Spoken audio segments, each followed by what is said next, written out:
नाजरीन अस्सलाम वालेकुम। वज़ीर-ए-आज़म हाउस से बराह रास्त मैं हूँ इब्राहिम राजा और आज हम आपको army chief general Asim Munir के मुतल्लिक सबसे बड़ी और सबसे हसास नोयत की खबर सुनाएंगे। एक ताकतवर शख्सियत की बरतरफी और इमरान खान साहब के मुतल्लिक अब से कुछ देर पहले क्या हसास तरीन ब्रेकिंग न्यूज़ आई है। इस ब्रेकिंग न्यूज़ के दो नुकात मुख्तसरन आपको बताते हैं। इसी पूरी सिचुएशन में नए वज़ीर-ए-आज़म का क्या नाकाबिले यकीन नाम पहली मर्तबा सामने आ गया है। एक शिकस्त खुर्दा कमांडर ने आज के दिन में जब इमरान खान साहब पर हमला करने की कोशिश की तो ये शिकस्त खुर्दा कमांडर खुद कैसे निशाने इबरत बन गया, इसकी अंदरूनी कहानी आपको मुख्तसरन सुनाते हैं। नवाज शरीफ और आसिफ अली जरदारी की दुबई में दुबई प्लान के तहत जो मीटिंग हुई, इस हवाले से एक इतला और एक जो वीडियो लीक हुई, इसमें अब किस किस्म के मनाजिर हैं। परवेज़ खटक जिन्होंने इमरान खान साहब का साथ छोड़ने की फाश गलती की, आज के दिन में वो कैसे निशाने इबरत बन गए। इमरान रियाज खान के मुतल्लिक अब से कुछ देर पहले क्या बड़ी और अहम खबर आई है और इमरान खान साहब जो पाकिस्तान के सबसे मकबूल लीडर हैं, अब उन्होंने army chief general Asim Munir के मुतल्लिक क्या इंकशाफ किया है, इसकी अंदरूनी कहानी भी मुख्तसरन आपके सामने रखते हैं। सबसे पहले आपको इमरान रियाज खान के मुतल्लिक एक नई वीडियो से आगाह करते हैं। इमरान रियाज खान को अगवा किए गए तकरीबन 62 दिन गुजर चुके हैं और अब से कुछ देर पहले इमरान रियाज खान के मुतल्लिक एक नई वीडियो सामने आई है। अब ये वीडियो इस वक्त सोशल मीडिया पर तो वायरल है। सोशल मीडिया पर इसी वीडियो के मुतल्लिक एक ट्रेंड भी चलाया जा रहा है, लेकिन पाकिस्तान का जो मेन स्ट्रीम मीडिया है, यानी पाकिस्तान के मरकज़ी जो न्यूज़ चैनल्स हैं, उन्होंने इस वीडियो को नशर नहीं किया।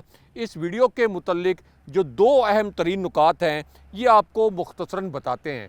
अब आज आने वाली ये वीडियो एन उस वक्त सामने आई जब एक तरफ एक बैनुल अक़वामी चैनल ने, एक रिप्यूटेड चैनल ने एक ऐसी वीडियो चला दी और एक ऐसा इंकशाफ कर दिया कि जब इमरान रियाज खान को जेल से रिहा किया गया तो उन्हें अपने साथ ले जाने वाली गाड़ियों की तादाद एक नहीं बल्कि 2 गाड़ियां थीं।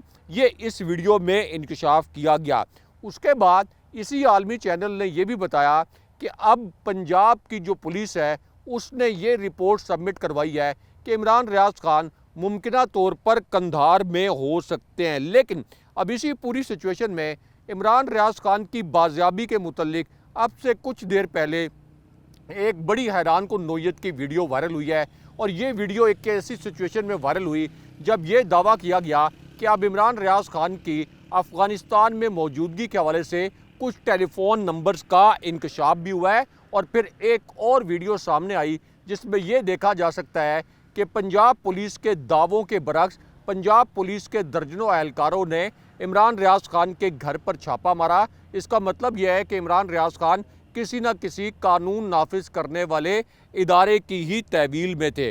अब इसी पूरी सिचुएशन में एक जो वीडियो वायरल हुई है, ये शहबाज गिल साहब की वीडियो है और इस वीडियो में शहबाज गिल साहब ये कहते हुए सुने जा सकते हैं और उनको ये कहते हुए देखा जा सकता है कि उनको पूरी और हतमी यकीन दहानी करवाई गई थी कि इमरान रियाज खान 2 से 3 दिन में रिहा हो जाएंगे। ये यकीन दहानी इमरान रियाज खान के वकील को भी करवाई गई थी, लेकिन अब इमरान रियाज की रिहाई में बाकायदा ताख़ीर कर दी गई है और इसका मकसद शहबाज गिल के बकौल ये है कि दीगर सहाफ़ियों को खौफजदा किया जा सके और उनकी भी जुबाबंदी की जा सके। लेकिन यहाँ इमरान रियाज खान की एहलिया ने भी इमरान रियाज के मुतल्लिक एक बड़ा दर्दनाक और तकलीफ़देह नोयत का इंकशाफ किया है, क्योंकि 2 सहाफ़ियों ने ये ट्वीट किए थे।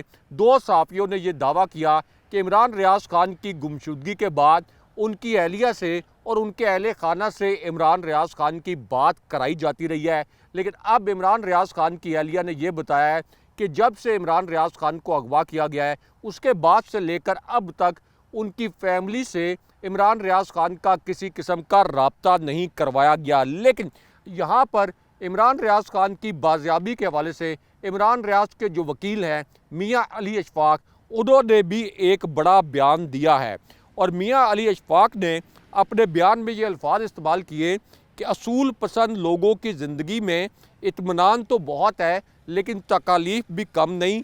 असूल नहीं छोड़ा जा सकता, तकालीफ बहादुरी के साथ बर्दाश्त करना भी दलेरों का शेवा है। यानी उन्होंने इशारा ये दिया कि इमरान रियाज खान को इसलिए कैद में रखा गया है कि वो असूल के तहत अपनी आवाज़ बुलंद रखना चाहते हैं, लेकिन उनकी आवाज़ को दबाने की कोशिश की जा रही है। लेकिन यहाँ पे आपको एक शिकस्त खुर्दा कमांडर के मुतल्लिक इंतहाई अहम नोयत की खबर से, इंतहाई दिलचस्प नोयत की खबर से आगाह करते हैं। और मेरे पीछे जो प्राइम मिनिस्टर हाउस की आप बिल्डिंग देख रहे हैं, यहाँ पर किस किस्म की गैर मामूली एक्टिविटी हुई, क्या नाकाबिले यकीन किस्म की सरगर्मी हुई, इसके कुछ खुसूसी मनाज़िर भी आज आपको अपनी स्क्रीन पर दिखाएंगे।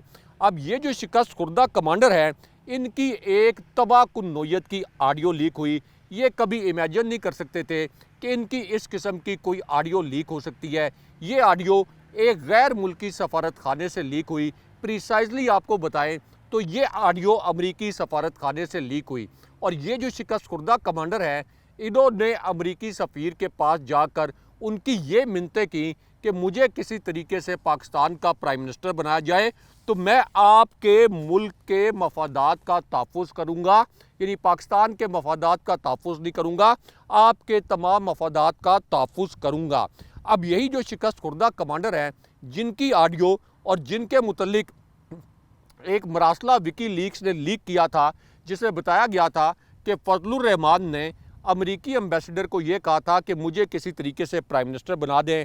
अब उन्होंने एक तरह से एतराफ़ कर लिया आज के दिन में कि इमरान खान साहब को रजीम चेंज ऑपरेशन के तहत हटाया गया था।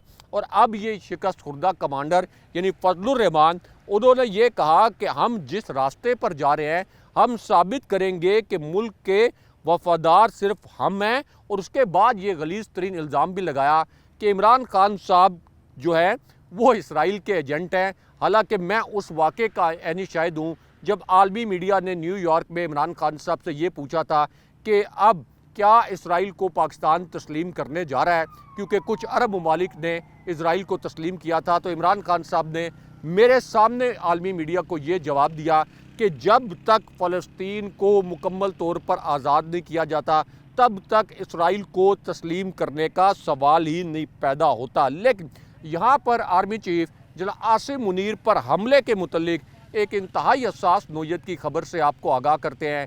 ये भी आज की एक बड़ी ब्रेकिंग न्यूज़ है। इस खबर के जो दो अहम तरीन और हसास तरीन नुकात, ऐसी खबर जो अब से कुछ देर पहले सामने आई है, ये दोनों नुकात भी आपके सामने मुख्तसरन रखते हैं। अब इस इंकशाफ के पहले नुक्ते में ये अल्फाज बोले गए कि डॉक्टर रिजवान मर गया, मकसूद चपरासी भी मर गया, और उसके बाद सारे केसेस ख़त्म होते चले गए। उसके बाद इसी इंकशाफ के दूसरे हिस्से में ये कहा गया कि आसिफ अली जरदारी के ऊपर जाली अकाउंट्स बनाने के केसेस थे। आसिफ अली जरदारी की एक जनरल से मुलाकात हुई। ऐसी सूरत हाल में जब आसिफ अली जरदारी ने जाली अकाउंट्स के ज़रिए अरबों रुपए की लूट मार की, तो उसके बाद उनकी जनाब बाजवा से मुलाकात हुई। और जनाब बाजवा से मुलाकात के बाद आसिफ अली जरदारी पाक साफ़ हो गए। और फिर जनाब बाजवा के पास जब नैब थी तो तमाम केसेस रुक गए। उसके बाद इसी खबर के तीसरे हिस्से में और इस इंकशाफ के तीसरे हिस्से में ये कहा गया कि इसहाक डार मनी लॉन्ड्रिंग करके भाग गया, हमजा शहबाज मनी लॉन्ड्रिंग करके भाग गए। लेकिन इमरान खान जिनके दौर में नैब ने 480 अरब रुपए रिकवर किए, 1100 अरब रुपए मज़ीद रिकवर होने थे, तो इमरान खान ने भागने के बजाय यहाँ रहने को तरजीह दी। उसके बाद इसी खबर में और इस इंकशाफ में आर्मी चीफ जनाब आसिम मुनीर, जनाब बाजवा, पाकिस्तान की इस्टेब्लिशमेंट और शहबाज शरीफ के मुतल्लिक एक बड़ा इंकशाफ किया गया। इस इंकशाफ में ये अल्फाज लिखे गए कि एक आदमी फ़ैसला करता है कि हुकूमत गिरानी है। जनाब बाजवा ने यही कुछ किया और फजलुर रहमान ने रेड जोन में दफ़ा 144 के नफाज के बावजूद चीफ जस्टिस को बराह रास्त गालियाँ दी। फजलुर रहमान के ख़िलाफ़ कोई कार्रवाई नहीं की गई। लेकिन इमरान खान साहब के ख़िलाफ़ इतने केसेस बन गए कि इमरान खान खुद वकील बन गए और इमरान खान का ऑफिस ही अदालतें बन गईं। लेकिन उसके बाद आर्मी चीफ जनाब आसिम मुनीर के कत्ल की साजिश के हवाले से सबसे बड़ा और सबसे हसास नोयत का इंकशाफ किया गया। ये एक ऐसा इंकशाफ है जो इससे पहले नहीं किया गया था। अब इस इंकशाफ के पहले हिस्से में ये कहा गया कि शहबाज शरीफ लोगों को कत्ल करने के मास्टरमाइंड है। आबिद बॉक्सर ने मुबशर लुकमान के शो में ये कहा कि मैं SHO सब्ज़ाज़ार था, मुझे ये पैगाम दिया गया कि शहबाज शरीफ 5 बंदों को मरवाना चाहते हैं। मैंने इनकार कर दिया कि शहबाज शरीफ साहब मैं इन 5 लोगों को नहीं मारना चाहता, और उसके बाद ये काम उमर विर्क को सौंपा गया और उमर विर्क ने फिर शहबाज शरीफ की हदायत पर सब्ज़ाज़ार में 5 बंदे मारे। आज ये बंदा यानी शहबाज शरीफ, इस इंकशाफ में इमरान खान साहब ने ये अल्फाज बोले कि आज ये बंदा जो खुद दूसरों को कत्ल करवाता रहा है, ये मुझ पर army chief general Asim Munir के कत्ल का घिनौना, घटिया और बेबुनियाद इल्ज़ाम लगा रहा है। लेकिन यहाँ पर शहबाज शरीफ की छुट्टी और नए वज़ीर-ए-आज़म के मुतल्लिक और नए वज़ीर-ए-आज़म के नाम के मुतल्लिक भी जो सबसे अहम और सबसे बड़ी खबर आई है, इस खबर के 2 नुकात आपको मुख्तसरन बताते हैं। अब ये खबर उस वक्त आई जब एक एजेंसी के सेफ हाउस के मुतल्लिक ये दावा किया गया कि यहाँ पर परवेज़ खटक का सॉफ्टवेयर अपडेट किया गया। परवेज़ खटक ने ना सिर्फ इमरान खान साहब को छोड़ा, उसके बाद अपनी एक नई पार्टी बनाने का ऐलान किया, लेकिन KP के लोगों ने परवेज़ खटक को मुस्तरद कर दिया और अब परवेज़ खटक निशाने इबरत बन गए, क्योंकि एक तरफ तो आवाम ने उनको मुस्तरद किया और आज के दिन में परवेज़ खटक को PTI से बाकायदा बरतरफ कर दिया गया, जैसा कि आप हमारे थंबनेल में भी देख रहे हैं, और परवेज़ खटक की पार्टी की बुनियादी रुकनियत भी ख़त्म कर दी गई है। इमरान खान साहब की मंजूरी से उनकी पार्टी की बुनियादी रुकनियत ख़त्म करने की जो नोटिफिकेशन है ये भी जारी कर दिया गया। लेकिन यहाँ पर शहबाज शरीफ की हुकूमत के ख़ात्मे के मुतल्लिक सबसे अहम और सबसे बड़ी खबर से आपको आगाह करते हैं। ये खबर उस वक्त आई जब इस इम्पोर्टेड हुकूमत ने बिजली की कीमत में फ़ी यूनिट मज़ीद 4 रुपये इजाफा करने का फ़ैसला कर लिया है, और दूसरी जानिब आटे की कीमत में भी नाकाबिले यकीन हद तक इजाफा कर दिया गया। अब इसी पूरी सिचुएशन में शहबाज शरीफ के हुकूमत के ख़ात्मे की खबर और शहबाज शरीफ के घर जाने के मुतल्लिक और नए वज़ीर-ए-आज़म के नाम के मुतल्लिक एक बड़ी और अहम नोयत की खबर आई है। अब ये खबर उस वक्त आई जब दुबई से एक वीडियो लीक हो गई, दुबई से एक इंतहाई हसास नोयत की इत्ला लीक हो गई। ये वीडियो और ये इत्ला आसिफ अली जरदारी और नवाज शरीफ के दरमियान जो मुलाकात हुई, उस मुलाकात से लीक हुई, और इससे ये पता चला कि असल में किस नए वज़ीर-ए-आज़म का नाम वहाँ पर डिस्कस किया गया, और उसके बाद नवाज शरीफ और आसिफ अली जरदारी की आपस में किस तरीके से लड़ाई हुई। क्योंकि ये जो मीटिंग हुई, इसमें नवाज शरीफ ने ये कहा कि अगला वज़ीर-ए-आज़म नून लीग से होगा, लेकिन अब यहाँ पर आसिफ जरदारी ने यह कहा कि अगला वज़ीर-ए-आज़म हमने हर सूरत में बिलावल जरदारी को बनाना है। और अब मुराद अली शाह ने जो वज़ीर-ए-आला सिंध हैं, उन्होंने ये कहा कि हम किसी सूरत शहबाज शरीफ को वज़ीर-ए-आज़म नहीं बनने देंगे और अगला वज़ीर-ए-आज़म बिलावल जरदारी ही होगा। लेकिन यहाँ पर इस्टेब्लिशमेंट और इमरान खान साहब के मुतल्लिक एक अहम तरीन खबर से आपको आगाह करते हैं। ये खबर एक ऐसी सूरत हाल में आई जब एक तरफ तो एक लेफ्टिनेंट जनरल का कोर्ट मार्शल किया गया, एक जनरल की एहलिया के ख़िलाफ़ भी कार्रवाई की गई। तो अब इस पूरी सिचुएशन में अब से कुछ देर पहले जो एक सर्वे जारी हुआ, एक तरफ तो बिलावल जरदारी को और शहबाज शरीफ को वज़ीर-ए-आज़म बनाने के ख्वाब देखे जा रहे हैं, लेकिन अब एक ताज़ा तरीन सर्वे जारी हुआ है और इस सर्वे में ये बताया गया है कि अगर फ्री एंड फेयर इलेक्शन हुआ तो इमरान खान साहब अगले प्राइम मिनिस्टर होंगे, 2 तिहाई अक्सरियत से वो वज़ीर-ए-आज़म बनेंगे। अगले प्रोग्राम तक के लिए अल्लाह हाफ़िज़।